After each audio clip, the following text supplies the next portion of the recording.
Hey friends, welcome back to my channel Olivia's lifestyle. তো তোমরা সবাই কেমন আছো? আমি খুব ভালো আছি। তো অনেক দিন পর আমি ভিডিও করছি কারণ আমার মাঝখানে ফোনটা খারাপ হয়ে গেছিলো।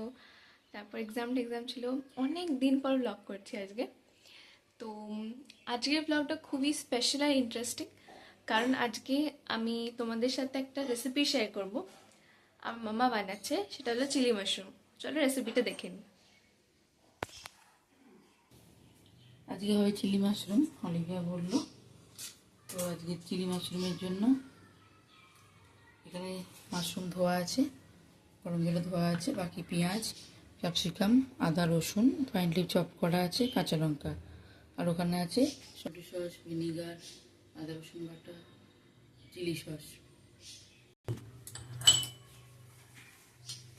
গোলমরিচটাকে গুঁড়িয়ে নেব। 1 চামচ রসুন বাটা, আদা বাটা দেবো 1 চামচ। এটা কি ম্যারিনেশন হচ্ছে? হ্যাঁ, গোলমরিচ গুঁড়ো, নুন দেবো,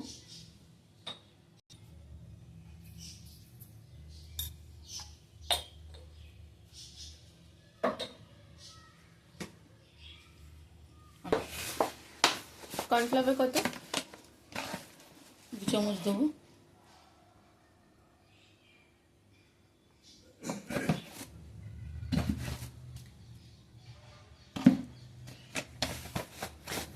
ভালো করে মিশিয়ে নিতে হবে, পুরো করে না করতে হবে। আর একটু কর্নফ্লাওয়ার দিলাম, আমি 1.5 চামচ দিয়েছিলাম, আর 1 চামচ দিলাম। করতে দেবো, দিয়ে মাশরুমগুলো ভেজে তুলে নেবো। মাশরুমটা কি হালকা তেলে ফ্রাই হবে না ডিপ ফ্রাই? ডিপ ফ্রাই যেমন চিলি চিকেন হয় সেরকমই চিলি মাশরুম, একই ব্যাপার। চিকেনের জায়গায় মাশরুম। তেলটা গরম হোক, সামান্য কাশ্মীরি লঙ্কা গুঁড়ো কালারের জন্য। তেলটা গরম হয়ে গেছে, একটা করে ভেজে নেব।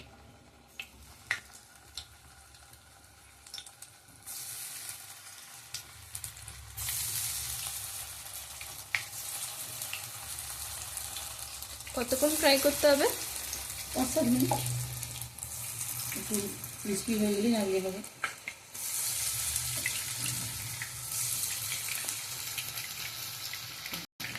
পুরো সেদ্ধটা হয়ে যাবে, দাওয়াটা সেদ্ধ হবে না, মশলার সাথে জাস্ট মিশিয়ে নেব।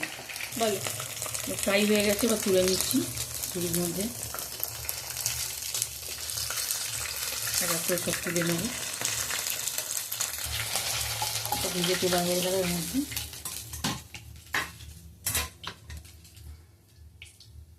তেলটা একটু কমিয়ে নেব।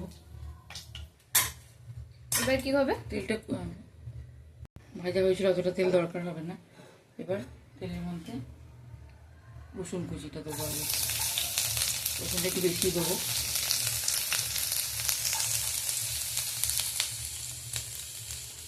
রসুনটা দিয়ে যাতে একটু নাড়লে, একটু হালকা ব্রাউন কালার আসলেই আদা আর লঙ্কা কুচি দিয়ে দেবো।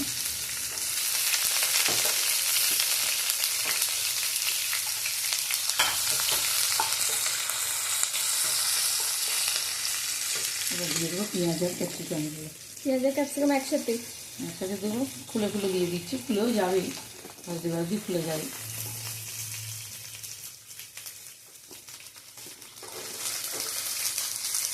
এটা এবার তুই না, আমি হালকা হাতে আমি কর্নফ্লাওয়ারটা গুলে নিই শুকনো বাটিতে।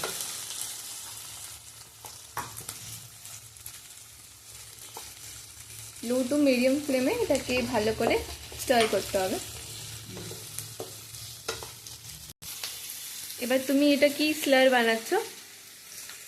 এটা 1/2 কাপ জলেতে 2 চামচ দু চামচ কর্নফ্লাওয়ার গুলে নিচ্ছি, থিকনেসটা হওয়ার জন্য লাস্টে দেবো। এই জলটুকুনি দেওয়া হবে, আর জল দেওয়া হবে না, হাই থাকবে।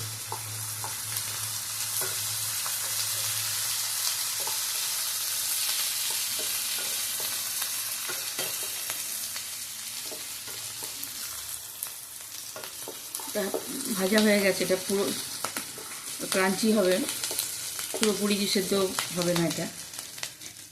পেঁয়াজ আর ক্যাপসিকামটা আধ ভাজা আজ এ থাকবে। এবার দিয়ে দিচ্ছি সয়া সস, 2 টেবিল চামচ মতো সয়া সস।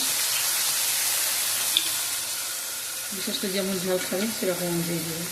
আমি দিলাম 2 চামচ, যে যেরকম ঝাল খাবে সেরকম দেবে। এবার দেবো টমেটো সসটা,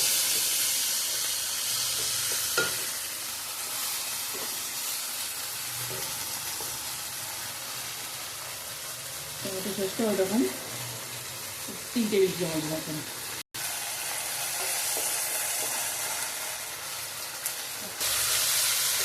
এর মধ্যে নুন দেবো অল্প, কারণ নুন থাকে, যার জন্য বেশি দিয়ে দেবো।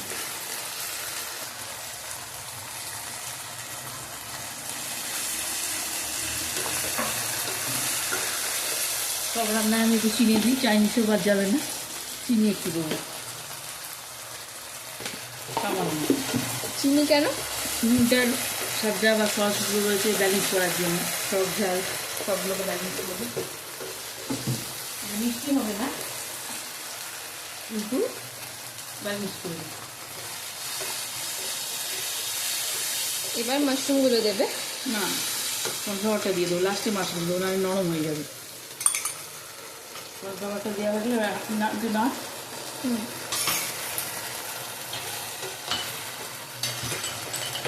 কর্নফ্লাওয়ারটা দিলে যাতে জিনিসটা ঠিক হয়। লাস্টটাতে ঠিক হয়ে যাবে, খুব ঠিকের দরকার নেই। ব্যাস এবার দিয়ে দেবো মাশরুমগুলো। তো এখানে ফ্লেমটা কিরম থাকবে? মিডিয়াম থাকবে। তো এখানে এক এক করে ভাজা মাশরুমগুলো মাম্মি দিয়ে দিচ্ছে। এবার বাস এটা হালকা হাতে সসটার সাথে মিক্স করে দিতে হবে।